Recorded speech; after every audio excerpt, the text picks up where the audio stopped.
Eau courante, gaz, électricité, ces éléments pourtant essentiels pour passer un hiver au chaud, les Ukrainiens vont devoir s'en passer cet hiver encore.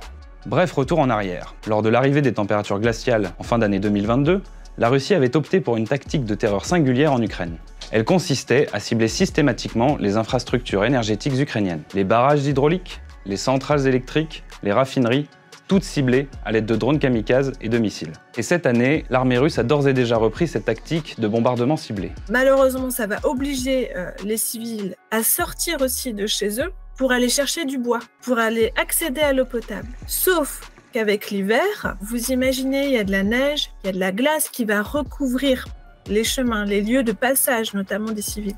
Or là encore, il y a dans ces lieux des restes explosifs qui sont jonchés sous les sols, qu'on ne voit pas. Donc c'est un double risque. Près de 12 millions d'Ukrainiens ont été privés d'énergie de manière partielle ou totale au cours de l'hiver dernier. Pour prendre la mesure de ce chiffre, Kiev a fait ses calculs. Chaque foyer ukrainien a dû subir jusqu'à 5 semaines de coupure de courant intermittente. Ces frappes russes ont endommagé près de 60% des capacités de production électriques. Et les grandes centrales thermiques et hydroélectriques ont encore eu moins de chance. Elles ont toutes été visées, sans exception, par la Russie. Cette tactique du Kremlin a pour objectif de terroriser une population déjà épuisée par près de 21 mois de guerre. Le fait, par exemple, de mener des campagnes de bombardement ou de tirs isolés contre des civils en zone urbaine, puisque là aussi, il faut rappeler qu'on est dans une situation de conflit armé en ville, serait constitutif effectivement de répandre la terreur parmi la population civile. La notion juridique exacte, c'est des actes de terreur. Pour limiter les dégâts cet hiver, l'Ukraine a donc pris les devants. Formation de personnel qualifié,